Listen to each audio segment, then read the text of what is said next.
जब भी हम आज़ाद भारत के इतिहास के पन्ने टटोलते हैं तो उसमें एक अध्याय ऐसा मिलता है जो अपने गहरे निशान छोड़ कर गया है। वो अध्याय है इमरजेंसी। जिन्होंने इस दौर को अपनी आंखों से देखा है वो आज भी लरज़ उठते हैं। तत्कालीन प्रधानमंत्री इंदिरा गांधी ने अचानक 25 जून की रात इमरजेंसी का ऐलान कर दिया, लोगों को हिरासत में लेना शुरू कर दिया, आम आदमी के अधिकारों को वापस ले लिया।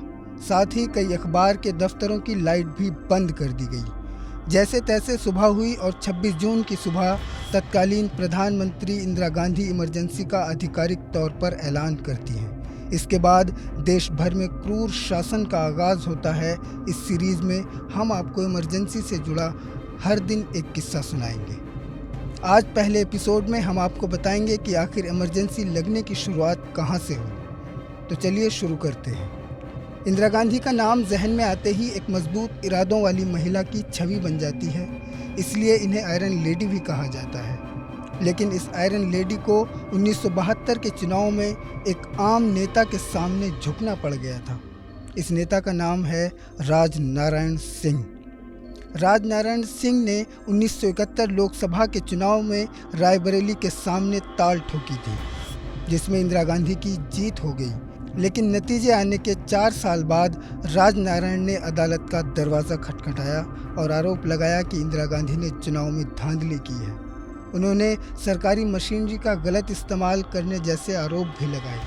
संयुक्त सोशलिस्ट पार्टी के उम्मीदवार के जरिए दाखिल किए गए मुकदमे में इंदिरा गांधी के लिए मुसीबत खड़ी कर दी थी। हैरानी इस बात की भी है कि कोर्ट ने तत्कालीन प्रधानमंत्री इंदिरा गांधी के खिलाफ फैसला सुनाया और चुनाव रद्द कर दिया। साथ ही उन पर 6 वर्षों के लिए चुनाव न लड़ने की पाबंदी भी लगा दी थी। कोर्ट के इस फैसले के बाद राजनारायण के संपूर्ण क्रांति आंदोलन ने पूरे देश की तस्वीर ही बदल दी, जिसके बाद इंदिरा गांधी से इस्तीफा मांगा जाने लगा। हालांकि इंदिरा गांधी कुछ और ही सोच रही थी। हालात को अपने खिलाफ होता देख इंदिरा गांधी ने 25 जून की रात अचानक इमरजेंसी का ऐलान कर दिया।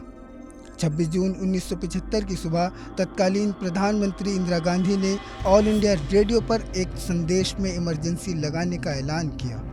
इस ऐलान के कुछ घंटे पहले 25 और 26 जून की रात तत्कालीन राष्ट्रपति फखरुद्दीन अली अहमद ने इमरजेंसी के आदेश पर दस्तखत किए थे।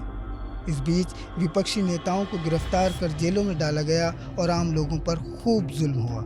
इसके बावजूद इंदिरा गांधी के खिलाफ विरोध कम नहीं हुआ और 18 जनवरी 1977 को इंदिरा गांधी ने अचानक लोकसभा चुनाव का ऐलान कर दिया।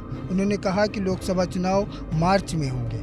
मार्च में हुए लोकसभा चुनाव के नतीजों ने काफ़ी हैरान कर दिया था, क्योंकि इंदिरा गांधी और उनके बेटे संजय गांधी दोनों को करारी शिकस्त का सामना करना पड़ा था। इन चुनावों में कांग्रेस सिर्फ 153 सीटों पर सिमट गई और देश में जनता पार्टी की सरकार बन गई।